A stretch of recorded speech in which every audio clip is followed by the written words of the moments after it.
That's a snake that can eat a man. I don't want to get involved with that part of it. Look at him, he's really mad now. Oh man. Oh, I don't actually want him to get to... that's exactly what I don't want to happen. You don't want a snake like this getting around you, especially around your neck. Come on.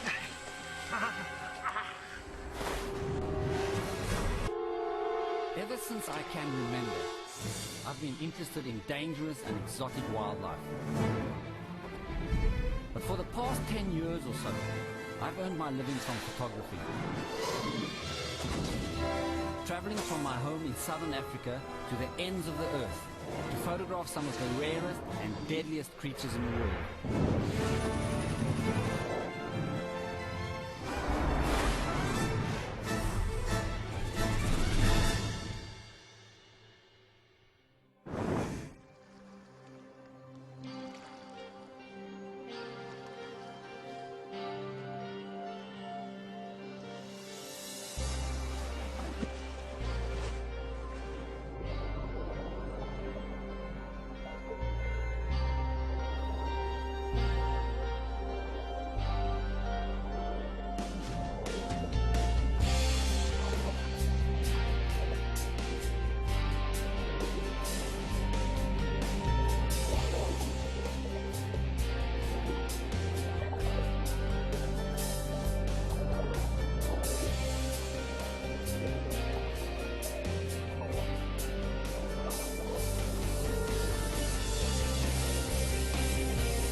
Wow, look what I got.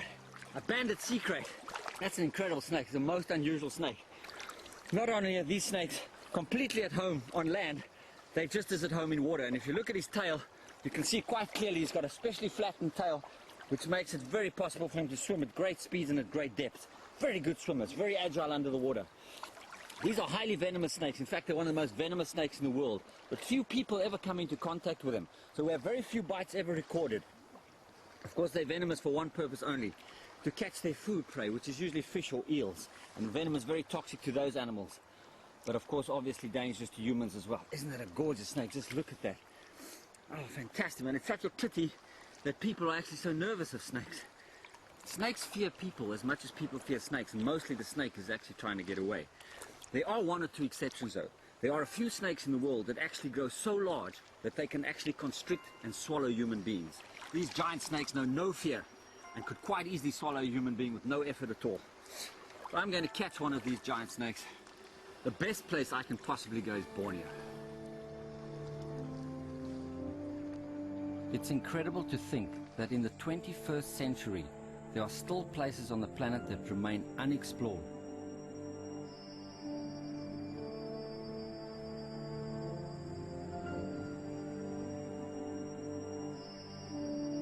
I'm heading for one of the wildest and most remote areas of Borneo in search of the reticulated python, a giant among snakes.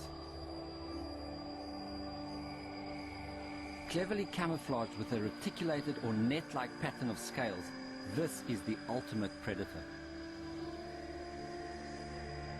I've tracked down and photographed hundreds of snakes, many of which could have killed me.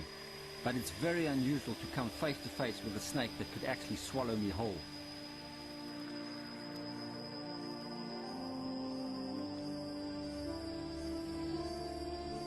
The reticulated python is unique. It's the longest and most powerful snake in the world.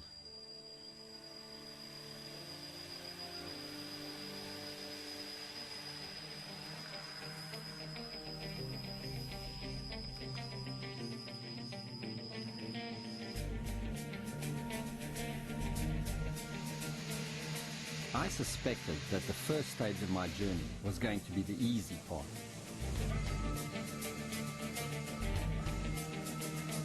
The Portuguese, the Dutch, and finally the British tried to tame Borneo.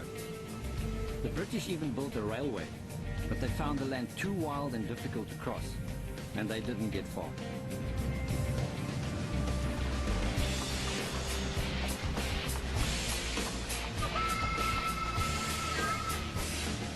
The first explorers returned from Borneo with tales of wild tribes, headhunters, dragons, and giant snakes. I wondered how much of this was still true today.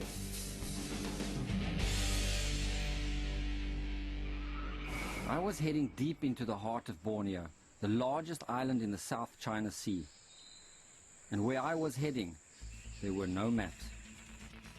Until Westerners arrived in the 19th century, the dense jungles of Borneo were inhabited by tribes who lived in isolated communities and had little contact with the outside world.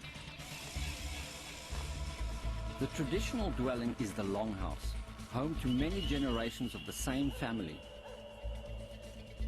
Built on stilts, away from the evil spirits that are thought to live in the ground, the raised longhouses also offered protection from animals and hostile tribesmen. Headhunting was once popular. The gruesome trophies were a sign of strength. The more heads displayed in a longhouse, the more it would be feared by the enemy.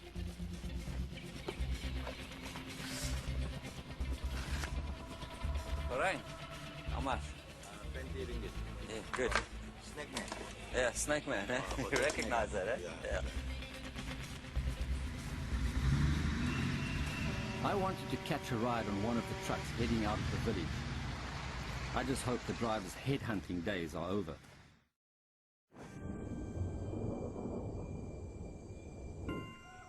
Of all the islands in the South China Sea, Borneo has the richest variety of snakes.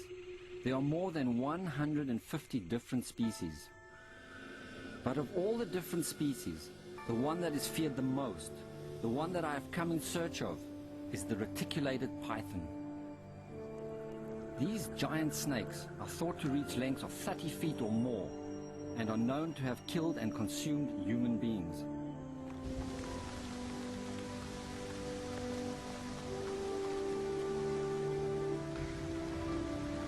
I finally got my ride, but like everything in Borneo, it wasn't quite what I was expecting. The men on the ferry knew all about the reticulated python. Not so long ago, a 14-year-old boy had been eaten by one.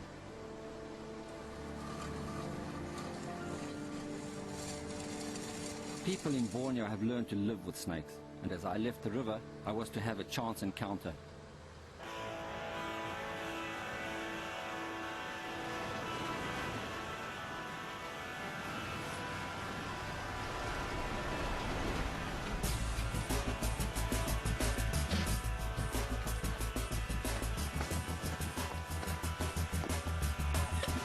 Ready?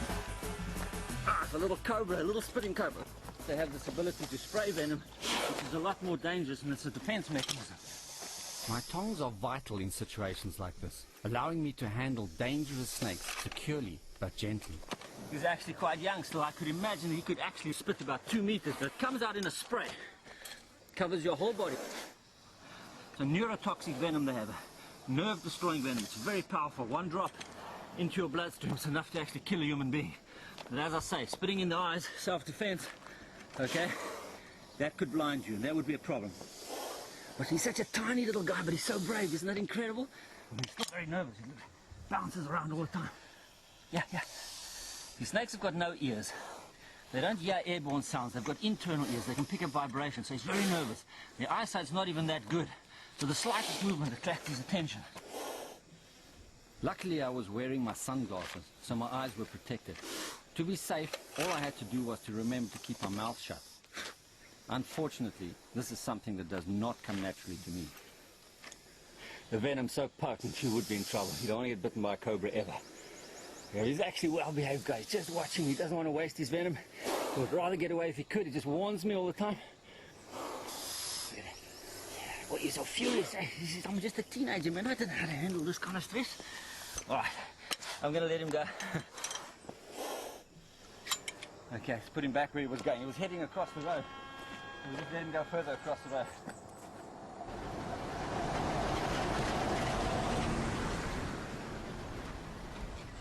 Well, I wasn't expecting